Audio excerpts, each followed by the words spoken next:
समाज प्रिय सज्जनों तथा देवियों, कल जिस प्रसंग को मैं कह रहा था उसमें बात आई थी कि सद्गुरु संतों की श्रद्धा भक्ति न छूटे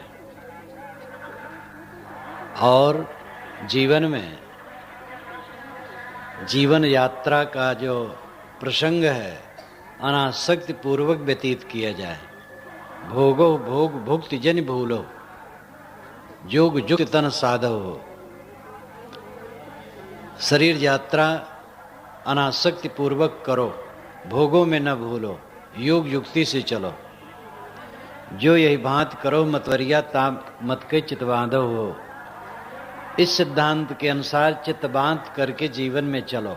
आगे सद्गुरु कहते हैं, नहीं तो ठाकुर हैं अति दारुण, करी हैं चाल कुचाली हो। बांध मार दंड सब लई हैं, छुटी हैं सब मतवाली हो।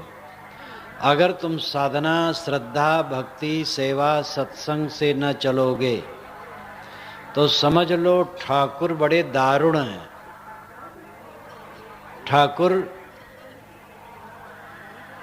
बलवान, ठाकुर छत्री को कहते हैं।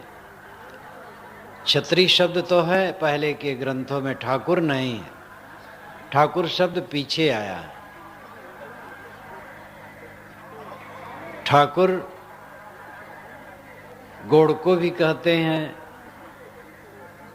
और नाई को भी कहते हैं, नाई ठाकुर। ठाकुर बहुत व्यापक अर्थ में जगह जगह लोग लेते हैं, लेकिन जहाँ तक अवध क्षेत्र की बात है, ठाकुर का अर्थ होता है वह छत्री जो अपनी बात जबरदस्ती लोगों के सामने पेश करता हो। छत्री ही नहीं, कोई भी हो, पेल करके बात करता हो, मनमानी करता हो, उसको ठाकुर कहते हैं। क्या ठकुराई कर रहे हो? तुम्हारी ठकुराई नहीं चलेगी, तुम्हारी जबरदस्ती नहीं चलेगी। जबरदस्त आदमी को ठाकुर कहते हैं। ये मन तुम्हारा ठाकुर है, बड़ा जबरदस्त है, ये चाल कुचाली करेगा। अगर साधना से संयम से न रहोगे मन तुम्हें रुलाएगा, इसका भावार्थ हुआ। ठाकुर जबरदस्ती करता है, मन जबरदस्ती करेगा। जिसमें आसक्ति बना लोगे जबरदस्ती वो बेग आएगा और तुम्हें रुलाएगा।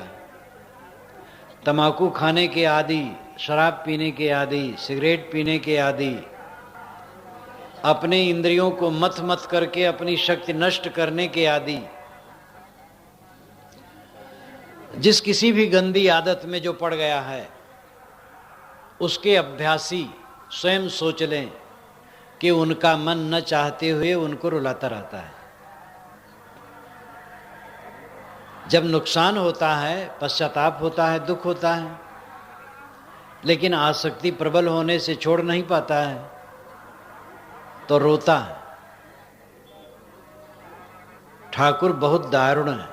ठाकुर है मन, ये बहुत दारुण, दारुण कहते हैं दुखदाई। ये चाल कुचाली करेगा। बांध मार दंड सब लई हैं, छुटी हैं तब मतवाली हो, सब मतवाली हो। वो तुम्हें बांध करके मार करके दंडित करेगा और तुम्हारा उन्माद छूट जाएगा। जो अहंकारी हैं, जो दुर्गुण के रास्ते पर चलते हैं, समझ लें जोश खत्म होगा। उनके कुकर्मों के संस्कार उनके सिर पर चढ़ करके गरजेंगे और उन्हें रुलाएंगे। इसलिए शांति से जीने के लिए विनम्र बनो, सरल बनो, सेवापरायण बनो, अहंकार न करो, गंदी आदतों में न पड़ो, गंदी आदतों को दूर करो। नहीं तो ठाकुर हैं अति दारुण, करी हैं चाल कुचाली हो। बांध मारी दंड सब लई हैं, छुटी हैं तब मतवाली हो। बांध करके मार करके तुमसे दंड लेंगे और तुम्हारा अहंकार चूर्ण कर देंगे। जो जितना बड़ा अहंकारी होता है वह उतना ज्यादा गिरता है मुंह के बल। और रोता है। किसी का शरीर अजर अमर नहीं है, सबका शरीर जीर्ण होता। मैं दिल्ली में था तो एक ऐसे यहाँ मैं निमंत्रित हुआ था जो हम लोगों से जिनका संबंध नहीं था। वह हमें नहीं जानते थे, हम उन्हें नहीं जानते थे, हमारे विचार भी नहीं जानते थे, लेकिन हमारे भक्तों से कोशिश करते थे कि आपके महाराज आते हैं तो हमें भी 2 दिन का समय दिलवाइए। दिया गया। जो दिल्ली में अपना आश्रम है उसके थोड़ी दूर पर था, गया उनके यहाँ रहा। जो बड़े भाई थे काफ़ी दिग्गज शरीर के, मेरे पास बैठे, उनको लकवा हो गया है लेकिन मैं चलते फिरते हैं। उन्होंने कहा महाराज मुझे बड़ा घमंड था, पैसे वाले थे, पैसे वाले हैं अब भी हैं, छोटी फैक्ट्री है। कहे महाराज मुझे धन का घमंड, जवानी का घमंड, बल का घमंड, परिवार का घमंड, खूब घमंड था। मुझे लकवा हुआ और मैं गिर गया और मेरा सारा अहंकार चूर्ण हो गया। अब मैं देखता हूं ये धन क्या करेगा। आदमी का कुछ बिगड़ जाए, अहंकार जरूर उसमें टूटता है, लेकिन जब शरीर बिगड़ता है तो अच्छी तरह से टूटता है। एक आदमी अगर जमीन में मुंह के बल पड़ गया है और व्यथित पीड़ित है, सारा अहंकार उसका चूर्ण हो जाता है। एक एक दिना या ही गत सबकी, कहा राव का दीना हो, चाहे राजा हो चाहे गरीब हो, एक एक दिन ये दशा आनी है पक्की।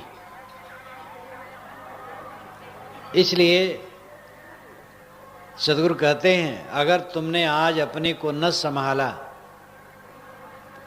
तो ये मन रूपी ठाकुर बड़ा दारुण है, बड़ा दुखदाई है। तुम्हें बांधेगा, मारेगा, दंडित करेगा, तुम्हारा अहंकार चूर्ण होगा। जो कहते हम किसी की बात नहीं मानते, उसको नीचे गिरना है। जो बड़ों का अदब नहीं मानता, छोटों के प्रति शुद्ध स्नेह नहीं देता, परस्पर में प्रेम का बर्ताव नहीं करता, सबसे शील और समता का बर्ताव नहीं करता, नियम और कायदे और नीति के अनुसार नहीं चलता, उसको अंततः दुख भोगना है। सुख शांति उसके मन में रहेगी जो विनयी है, सरल है, पवित्र है। तो सदगुरु कहते हैं बांध मार दंड सब लई हैं, छुटी हैं सब मतवाली हो। जब ही सावत आन पहुँचे पीठ साँट भल टूटे हैं हो, ठाड़े लोग कुटुंब सब देखे कहे काहू के न छुटे हैं हो। जब मौत आएगी तब तुम्हारी पीठ पर डंडे पड़ेंगे। मौत कोई जानवर नहीं है, मौत कोई व्यक्ति नहीं है जो आवे और डंडे से पीटे। वो मानसिक डंडा है। जब मौत आती है तो इंसान पीड़ित होता, भयभीत होता है। शारीरिक पीड़ा सबको मौत के समय नहीं होती है। प्रारब्ध भोग किसी का है, हो सकता है, लेकिन ज़्यादातर मौत और शरीर पीड़ा से ज़्यादा मतलब नहीं है। ये तो ज़्यादा देखा जाता है कि जब मौत आती है तो प्राय लोग कहते हैं कि दर्द हो रहा है, कमजोरी आ रही है, कुछ परेशानी लगती है, और किसी को ये सब कुछ भी नहीं लगता, हो जाता है। ज़्यादा पीड़ा का कारण कुछ अन्य ही है, रोग व्याधि, प्रारब्ध भोग। मौत में कोई बड़ी पीड़ा हो ऐसी कोई बात नहीं, लेकिन जो मन का राग है उससे पीड़ा होती है। ये घर छूट रहा है, परिवार छूट रहा है,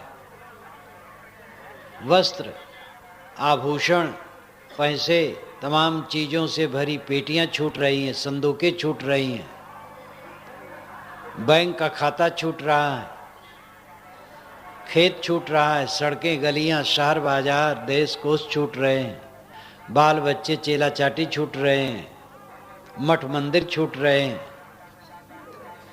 इसके डंडे पड़ते हैं। जो राग किया हुआ रहता है उसको, और जिसने राग को भून दिया है उसको कोई कष्ट नहीं। राग पीड़ा है, राग मवाद है, फोड़ा है। राग यानी मोह। बंगला भाषा में राग क्रोध को कहते हैं, लेकिन हिंदी और संस्कृत में राग का अर्थ है मोह। जितनी मात्रा में मोह रहेगा उतनी मात्रा में अंत में तड़फन रहेगी।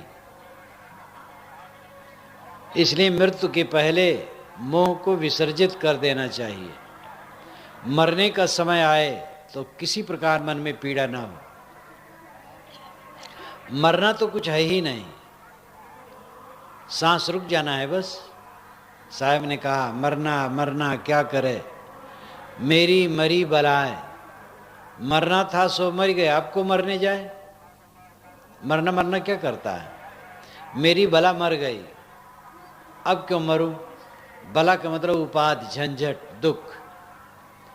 ये मोह अविवेक यही बला है। जिसका मोह मिट गया उसको मरने की चिंता नहीं है।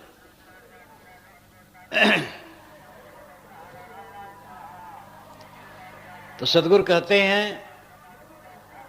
कि जब मौत आएगी तब तुम्हारे पीठ पर डंडे पड़ेंगे, मोह के डंडे। तुम मोह से व्याकुल होगे, उद्वेगित होगे, मेरा सब छूट रहा है।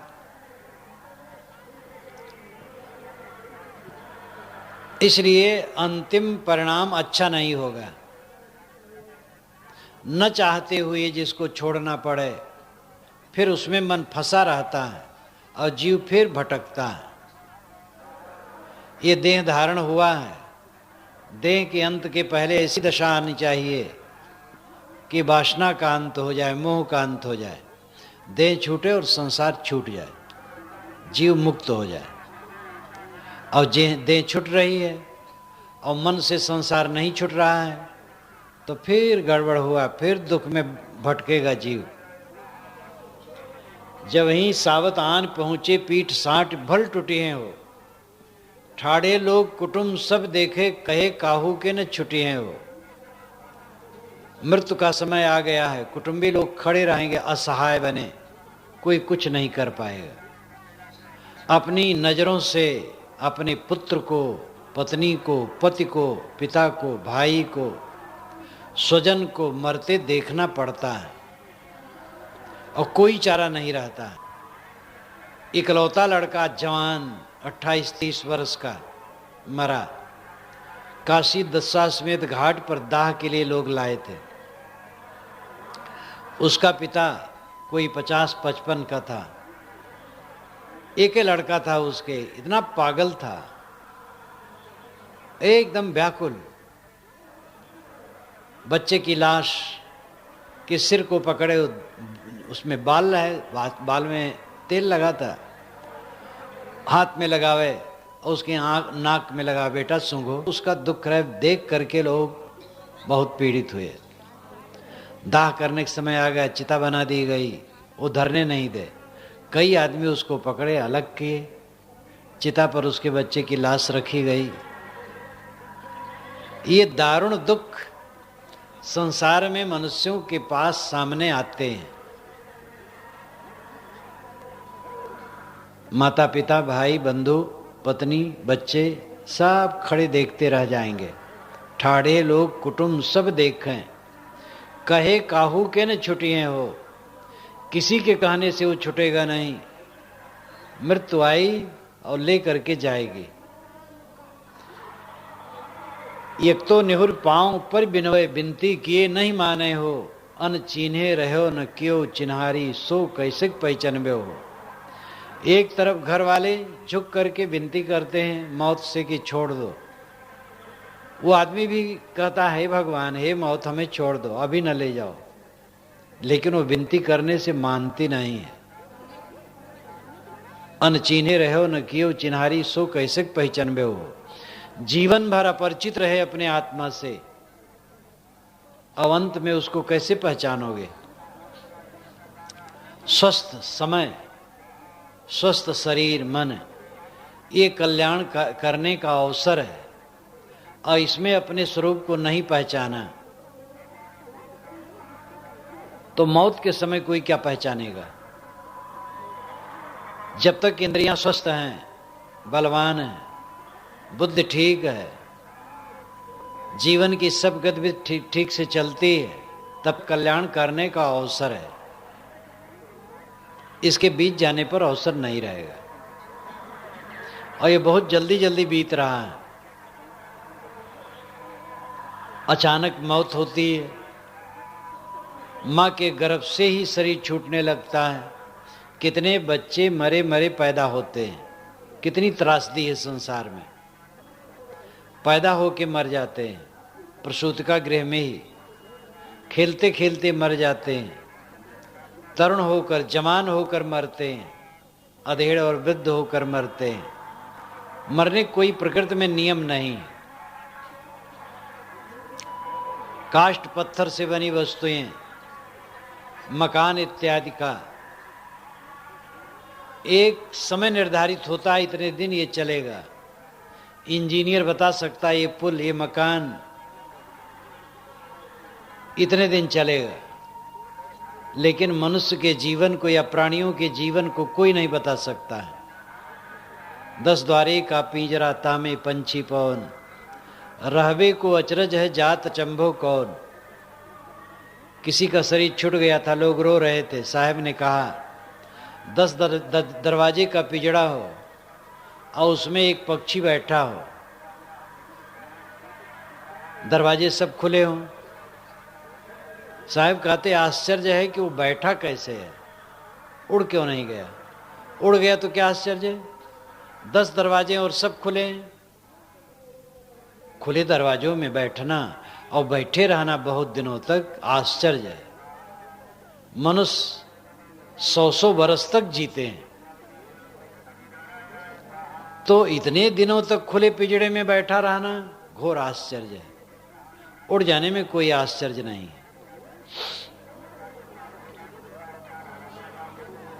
इसलिए प्राण पखेरु कब उड़ेंगे कोई नहीं जानता है। पहले जगने की जरूरत है। ये हमारा व्यामोह है कि अभी तो है ही है। कितने महंत इसीलिए वह कोई भी अपने स्थान, मकान और जमीन जायदाद का ट्रस्ट नहीं बनाते हैं। अभी तो मैं हूँ ही, अभी हूँ, ट्रस्ट बना दूंगा, पंचायती कर दूंगा तो मैं बेकार हो जाऊंगा। अपने हाथ में रखना चाहते हैं और अचानक मर जाते हैं, फिर आगे लड़ाई का कारण बनता है। घर वाले मोह माया में पड़े, अपने ही अधिकार में सब कुछ रखना चाहते। बूढ़े हो गए लेकिन छोड़ के भजन नहीं करना चाहते। ये सब दुर्भाग्यपूर्ण है और अपना बनाया दुर्भाग्य है।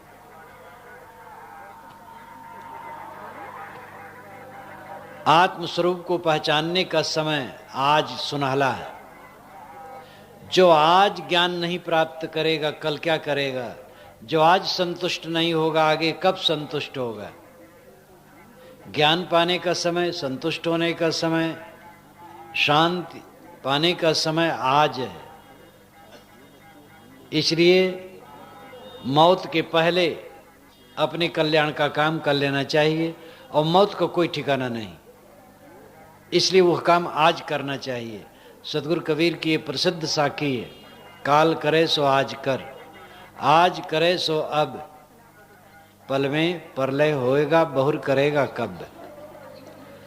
जो कल करना है आज कर लो, जो आज करना आप कर लो, पल में प्रलय होगा कब करोगे। तो सदगुरु कहते हैं अनचिन्हे रहो न कियो चिन्हारी, जीवन भर अपरिचित रहे। देह और जिस्म का रिश्ता भी अजीब है, जिंदगी भर साथ रहे लेकिन तौर्रुफ न हुआ। आत्मा और देह का संबंध कितना अद्भुत है। दोनों जीवन भर साथ रहे लेकिन परिचय नहीं हुआ, पहचान नहीं हुई। कितना धोखा है। जिंदगी बीत गई, अपने को न पहचाना मैं कौन हूं। बहुत लोग कहते महाराज भगवान कैसे मिलेगा।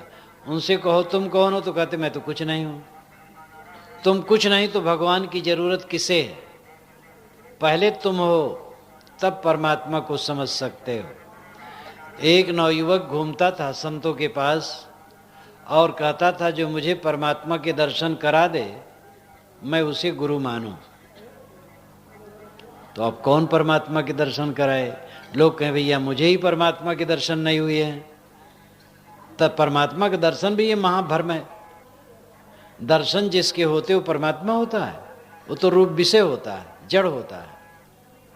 परमात्मा तो आत्मा है और उसका दर्शन नहीं, वो तो दृष्टा है, ज्ञाता, ज्ञान स्वरूप है, आपका स्वरूप है। तो महात्मा लोग कहें भाई हमें ईश्वर के दर्शन नहीं, आपको कैसे करा दें? एक महात्मा बड़े पक्के मिले, उन्होंने कहा मैं परमात्मा का दर्शन करा दूंगा। कहे करवाइए। कैसे? थोड़े होगा। आप अपना नाम पता बताओ, ईश्वर के यहाँ चिट्ठी भेजें, उत्तर आ जाए तब ले चलें। तो उसने कहा मेरा नाम केशव, और स्थान तो यही इलाहाबाद चौक, अमुक नंबर का मकान। कहे केशव कब से नाम पड़ा? कहे जन्म से तो नाम नहीं पड़ता है, थोड़ा बड़ा होने पर नाम पड़ा। तो उन्होंने कहा ये नाम नकली है, असली नाम होना चाहिए। कहे असली नाम क्या? कहे तुम जानो। इलाहाबाद कब से रहते हो? कहे जन्म से। कहे जन्म के पहले कहाँ रहते थे? कहे नहीं जानता। कहे पता भी गलत है, अस्थाई पता।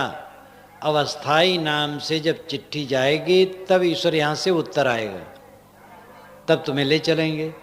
तो कहे मेरा अस्थाई नाम क्या है, अस्थाई पता क्या है? कहे तुम जानो। अब तो बड़ा चक्कर में पड़ा। अब वो परमात्मा के दर्शन छोड़ करके संतों के पास जाए तो पूछे मेरा अस्थाई नाम क्या है, अस्थाई पता क्या है? अब प्रश्न करने का पॉइंट बदल गया। धीरे धीरे उसे पता लगा कि सभी नामों का नामकरण करने वाला मैं हूं, और मेरा पता मैं स्वयं हूं। क्या मैं नहीं हूं? मैं जहां हूं वहीं हूं, मेरा पता तो है ही है। मेरा पता बाहर स्थान से जुड़ा नहीं है, मेरा पता निज आत्मा है। मेरा होना, क्या इसमें कोई संदेह है? इसलिए सब नामों का नामकरण करने वाला मैं नामी हूं, और मेरा पता मैं खुद स्वयं हूं। अपने को छोड़ करके कभी कोई अलग हो नहीं सकता है। दुनिया की सारी वस्तुएं अलग होती हैं, लेकिन मैं से मैं अलग नहीं होता है। ये मैं तत्व, आत्म तत्व, यही परमात्म तत्व है। जब उसे बोध हुआ तो परमात्मा के दर्शन का भ्रम टूट गया और संतुष्ट हो गया। परमात्मा पाने की वस्तु नहीं है, परमात्मा आपका आत्मा है जो कभी बिछुड़ा नहीं। अपने की पहचान करो, मैं कौन हूं? मैं देह नहीं हूं। देह बदलती है, मैं नहीं बदलता हूं। बचपन की मुझे याद है, लेकिन बचपन की देह नहीं है। विज्ञान मानता है 7 वर्ष में शरीर के सारे कण बदल जाते हैं। अगर कोई 21 वर्ष का है तो 3 बार उसके शरीर के सारे कण बदल चुके हैं। शरीर बदलता है लेकिन मैं वही हूं। शरीर के अंग कट भी जाते हैं तो भी मैं तत्व रहता है। इसलिए शरीर और शरीर के अंग मैं नहीं हूं। रजवीर जड़ तत्व हैं, वो मैं नहीं हूं। शरीर में गर्मी है, वो आग का अंश है, वो मैं नहीं हूं। बुद्धि मन चित्त ये मानसिक अंग हैं, ये मैं नहीं हूं। मैं तो ज्ञान स्वरूप शुद्ध चेतन आत्मा हूं। ये विवेक ज्ञान होना चाहिए। याको माया न याको बापा, यह तो स्वतः आप ही आपा। इस जीव का न कोई माँ है न बाप, ये स्वतः अपने आप है। माँ बाप शरीर के होते हैं, आत्मा के नहीं। अपने को पहचानो। ये जीव अकेला है, अकेला आकर के इस झमेला में उलझ गया। इस झमेले से अपने आप को बचाना साधना है। कोई देता नहीं है साथ, दे सकता नहीं है, चाह करके भी नहीं दे सकता है। जो हमारे कर्म होंगे उनके संस्कार हमें फलेंगे। इसलिए कर्मों का सुधार जीवन का सुधार है। तो सद्गुरु कहते हैं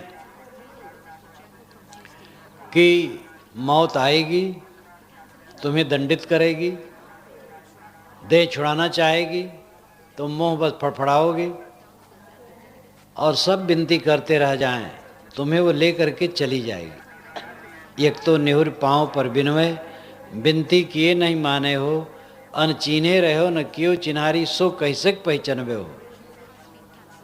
जीवन भर अपरिचित रहे अपने आत्मा से, जो करना चाहिए नहीं किए, आत्मज्ञान प्राप्त करना चाहिए वो नहीं किए, आत्मशोधन करना चाहिए, अपने को निर्मल करना चाहिए वो काम नहीं किए। देखो एक कलाकार अनगढ़ पत्थर को ले करके छेनी हथौड़ी से छीन छीन कर सुंदर मूर्ति और वस्तुएं बनाता है, और हम लोग इस सुंदर मूर्ति को दिन दिन बिगाड़ते हैं। तो अनचीन्हे रहो न कियो चिन्हारी, सो कैसे पहचानबे हो। लीन बुलाए बात नहीं पूछे, केवट गर्भ तन बोले हो, जाकर गांठ समर कछनाही, सो निर्धनिया होए डोले हो। मौत ने बुला लिया और उसने बात नहीं की। जैसे कोई पुलिस अधिकारी हो और किसी बदमाश को घर से पकड़वा लिया हो और हाथ पैर जोड़ रहा हो, बात भी न करता हो, और पुलिस से उसने कहा कि हथकड़ी लगाओ, हथकड़ी लगा लिया, बेड़ी भी लगा लिया और कहा ले चलो जेल में डालो। लीन बुलाए बात नहीं पूछे, मृत्यु ने बुला लिया और बात भी नहीं पूछा। केवट गर्भ तन बोले हो, तुमने केवट से गर्भ तन से बोला। गर्भ तन यानी शरीर का अहंकार करके तो केवट से बात किया तूने। केवट है सदगुरु। सदगुरु संत जो कल्याण पथ के पथ प्रदर्शक हैं, कल्याण पथ के दर्शक हैं, उनसे तूने अहंकार किया, उनकी उपेक्षा की, विनयावनत होकर के उनकी शरणों में नहीं गया। इसलिए तुम्हारे जीवन में कल्याण का कार्य संपादित नहीं हुआ और इतने में मृत्यु बुला ली। जीवन बीत गया वैसे और मृत्यु का समय आ गया।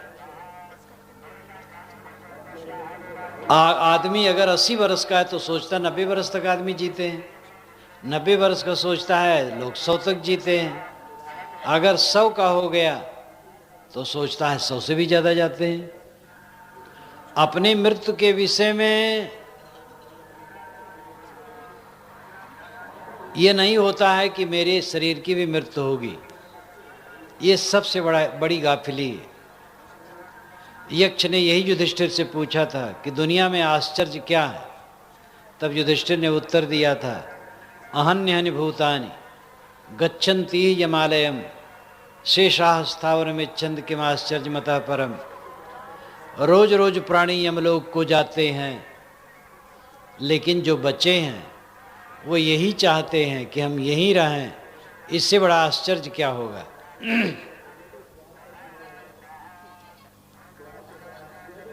दूसरे को मरते देख करने पर ख्याल नहीं होता है कि मेरा शरीर भी जाएगा। लीन बुनाए बात नहीं पूछे, केवट गर्भ तन बोले हो, जाकर गांठ समर कछ नाही, सो निर्धनिया हुए डोले हो।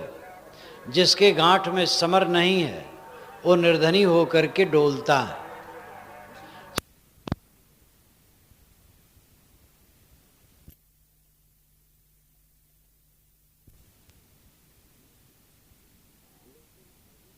लेकिन अरबी फारसी में समर का अर्थ होता है फल, मेवा या परिणाम, कर्म फल। इसका लाक्षणिक अर्थ है संबल, राह का खर्चा। कोई यात्रा करता हो और साथ में खाने पीने कोई चीज न हो रुपया पैसा भी ना हो तो फिर क्या होगा? निर्धनी होकर के भटकेगा। जाके गांठ समर कछ नाही, जिसके गांठ में राह खर्चा नहीं है वो निर्धनी होके भटकता है। हमारे पास धन है लेकिन आध्यात्मिक पूंजी नहीं है तो हमें शांति नहीं मिलती, इसलिए धनी निर्धन है, विद्वान अविद्वान है। और यश कीर्ति और दुनिया की संपन्नता से संपन्न आदमी भी विपिन्न और दरिद्र है। अगर आध्यात्मिक धन नहीं है तो मन की शांति, मन की तृप्ति सबसे बड़ा धन है, और ये पैसे से होने वाला नहीं है, विद्या से भी होने वाला नहीं है, पद अधिकार से भी होने वाला नहीं है, पूज्यता से भी होने वाला नहीं है। ये तो आत्मज्ञान और आत्मशोधन से ही होने वाला है। जाके गांठ समर कचनाही, सो निर्धनिया हुए डोले हो। जिसने साधना नहीं की, भक्ति नहीं की, दान पुण्य परोपकार नहीं किया, जीव दया नहीं की, संत गुरुजनों की उपासना नहीं की, बोध नहीं पाया, अपने मन इंद्रियों को साधा नहीं, मनोविकारों को त्यागा नहीं,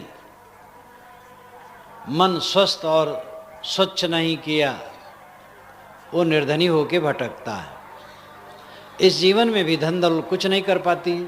धन क्या करेगी? धन से आप खाना, कपड़ा, जीवन की गुजर की वस्तुओं का क्रय कर सकते हैं, शांति नहीं मिल सकती है, और देह छूटने पर एकदम छूट जाएगी वो। और जीव के जैसे कर्म संस्कार हैं उसी को लेकर के फिर भटकेगा। कोई आज करोड़पति है तो शरीर छोड़ करके थोड़े पक्का है कि करोड़पति होगा। हो सकता फुटपाथ पर जन्म ले, दरिद्र हो। जीव के साथ जो चलता है वही चलता है जो उसने पाप और पुण्य के रूप में कर लिया है। पाप किया है तो दुख के संस्कार चलते हैं, पुण्य किया है तो सुख के संस्कार चलते हैं। संस्कार बीज हैं और बीज से वृक्ष और फल फिर आ जाते हैं। देखो आप फल और अन्न इत्यादि के बीज छोटे होते हैं, उनसे वृक्ष और पौधे होते हैं, और उनसे फल और होते हैं। ऐसे सबके मन में कर्मों के संस्कार के बीज होते हैं। अगर दुष्ट कर्म है तो उन कर्मों के फल दुख आते हैं, शुभ कर्म है तो उन कर्मों के फल सुख आते हैं। यहाँ की पूंजी यहीं छूट जाती है। कर्मों के संस्कार जीव के साथ में चलते हैं, इसलिए यहाँ की वस्तुओं से शुभ कर्म करना चाहिए। जाकी गांठ समर कछ नाही, सो निर्धनिया हुए डोले हो। जिसने आध्यात्मिक कमाई नहीं की, धर्म की पूंजी नहीं इकट्ठी की, साधना नहीं की, अपने जीवन को निर्मल नहीं किया, अंदर से अपने को स्वस्थ विवेक में बलवान नहीं बनाया, उसको जीवन भर रोना है और आगे रोना है।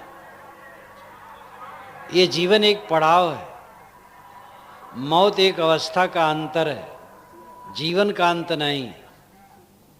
एक जीवन हमारा भौतिक होता है, दूसरा आत्मिक। ये भौतिक जीवन तो आदि अंत वाला है, शरीर मिला है मिट जाएगा, लेकिन जो आत्मिक जीवन है इस भौतिक जीवन के आर पार है, पहले भी था, आज भी है, आगे भी रहेगा। इसलिए मौत कोई विचित्र घटना नहीं है, एक अवस्था का अंतर मात्र है, सत्ता मिटेगी नहीं। मौत हुई, देह और देह संबंधी प्राणी पदार्थों से वियोग हो गया, और अपने कर्म के संस्कारों को लेकर के जीव आगे बढ़ा, जैसा किया वैसा पाया, वैसे पाएगा। जिन समयुक्ति अगमन कर राखिन, धरिन मच्छवर डेहरी हो, जेकर हाथ पांव कछु नाही, धरन लागते ही सोहरी हो। जिन समयुक्ति अगमन कर राखिन, धरिन मच्छ भर डेहरी हो। ये कहारा प्रकरण है सदगुरु का। कहारों का वर्णन, लोकगीत। कहार लोग मछली मारते हैं तो भी रूपक में आया है। कहार लोग मछली मार करके और जितनी मछलियां मारते हैं उसको खा कहाँ जाएंगे, सुखाते हैं। सुखा करके डेहरी में, बखारी में रखते हैं, समय समय से खाते हैं। जिन्होंने समयुक्ति कर रखी है, जिन समयुक्ति आगमन कर राखिन, धरिन मक्ष भर डेहरी हो। जिन्होंने अपने मन को समता में रखा, साधना में रखा, युक्ति और योग से चले जो, तो वे मन, इंद्रिय और विकारों की जो मछलियां हैं उन्हें मार करके अपने हृदय बखारी में रख लिए। ये तो अलंकार है। अर्थ यह है कि जो समझदार है, सावधान है, विवेकवान है, उन्होंने अपने मन इंद्रियों को सुबस कर लिया। जिन्होंने अपने मन इंद्रियों को सुबस कर लिया वो कृतार्थ हो गए। जो अपने मन इंद्रियों को सुबस नहीं किया वो हार गया और भटक गया। लोग अपने को मानते हैं भौतिक उन्नति हो जाए तो समझते हैं हम उन्नत हो गए हैं। भौतिक उन्नति मेरी उन्नति नहीं है, आत्मिक उन्नति मेरी उन्नति है। मकान बड़ा बना, जमीन ज़्यादा हुई, पद बड़ा हुआ, पैसा ज़्यादा आया, परिवार लंबा हुआ, ये महात्माओं के बड़े बड़े मठ बन गए और बड़े बड़े पद, इनमें भी बहुत धमा चौकड़ी है पद लेने, ये सब पद हो गए। लेकिन इसमें उनको कहो कि उनकी उन्नति हो गई, ये धोखा है।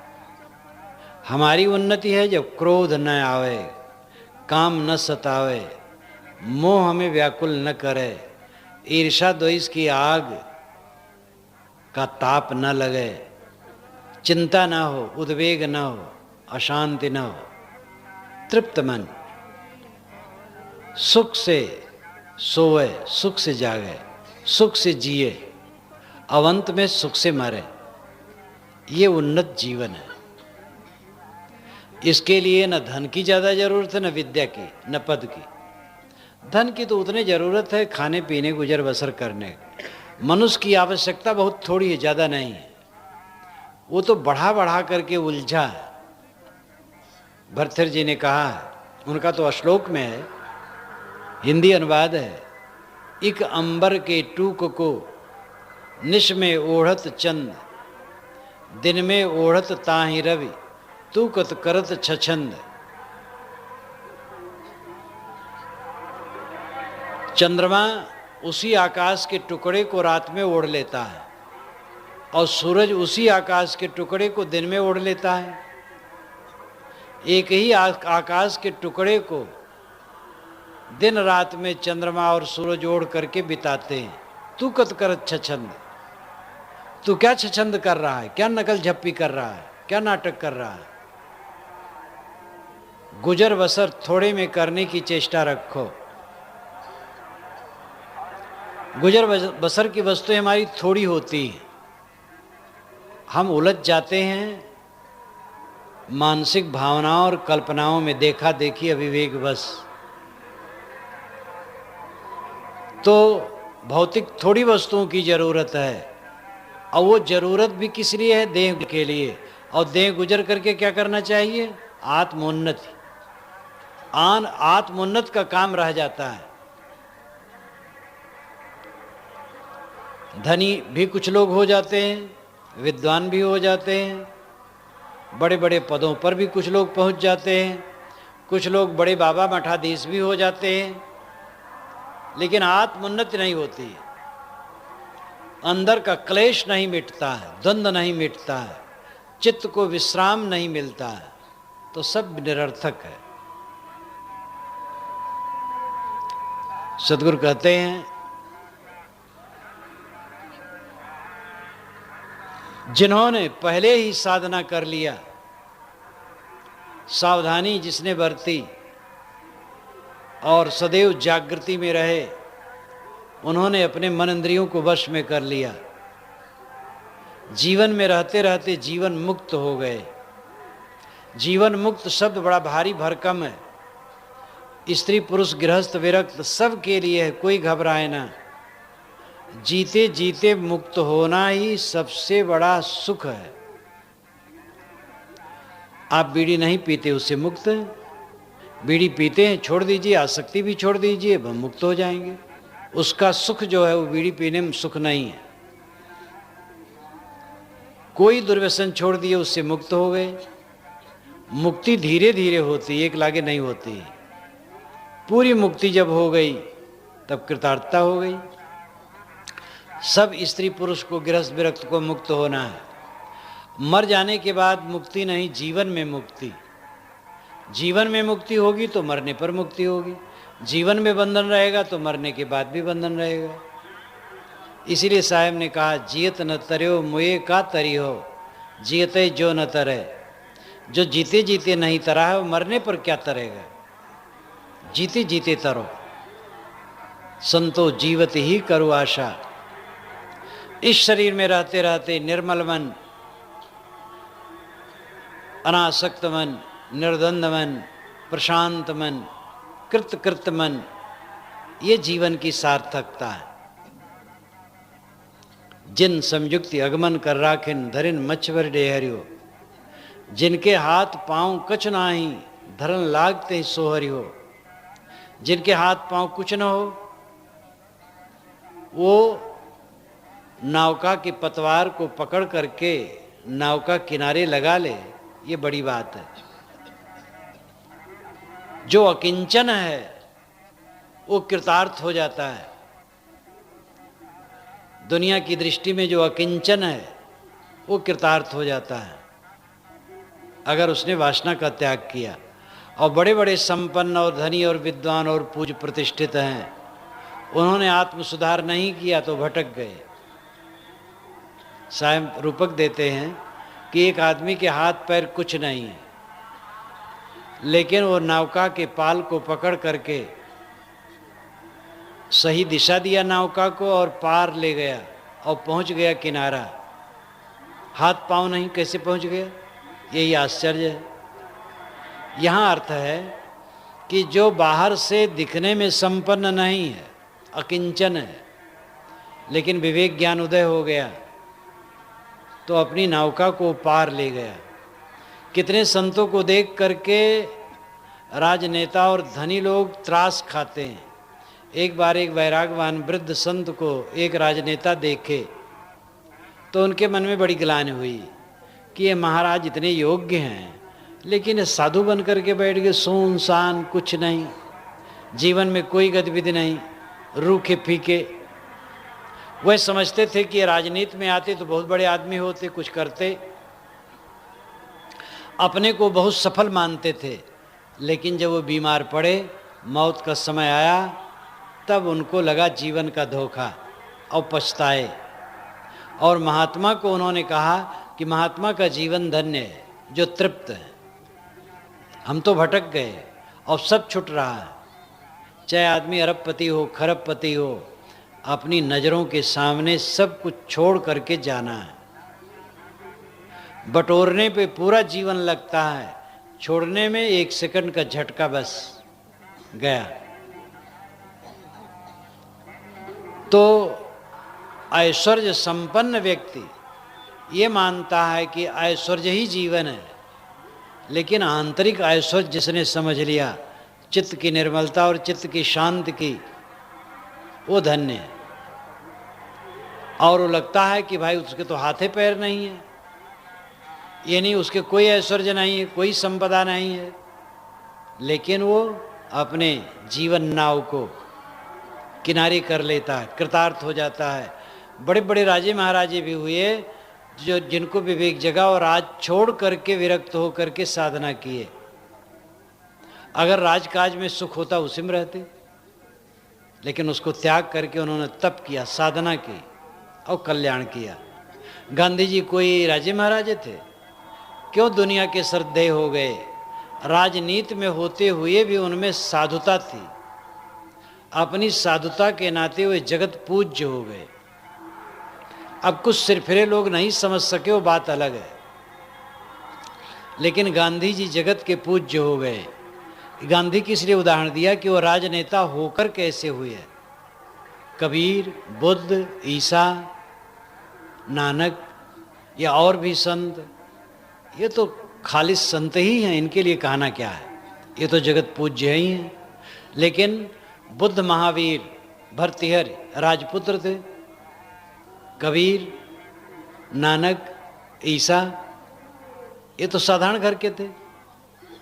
लेकिन साधारण घर के होने की वजह से वो साधारण नहीं, वो उसी उच्च कोट के संत हुए। तो धन से मनुष्य का मूल्यांकन नहीं करना चाहिए, या कम से कम अपना मूल्यांकन नहीं करना चाहिए। हमारी कीमत हमारे जीवन सुधार में है।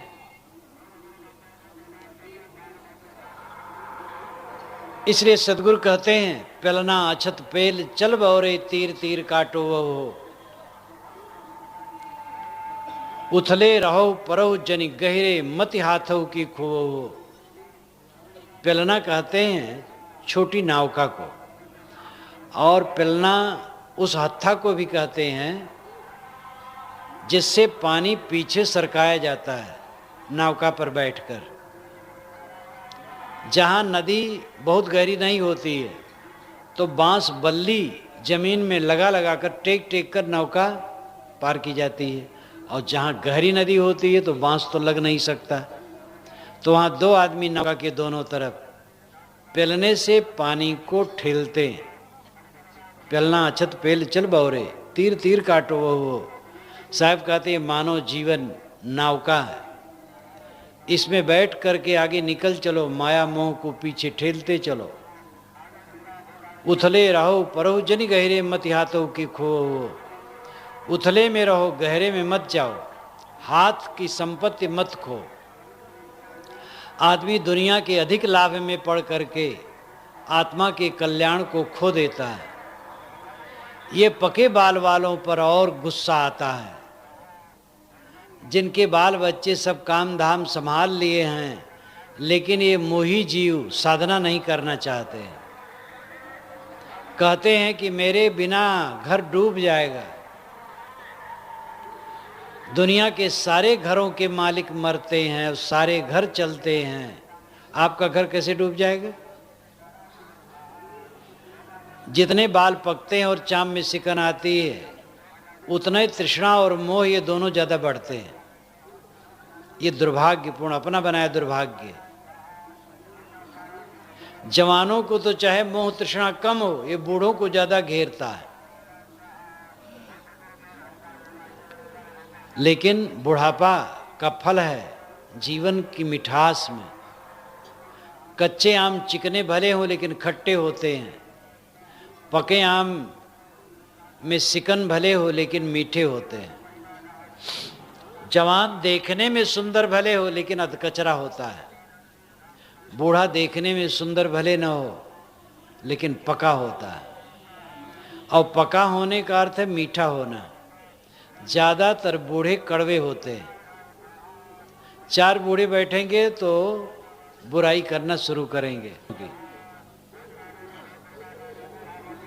बुढ़ापा का अर्थ है मिठास से भर जाए, शिकायत न रह जाए, तृप्ति, संतोष।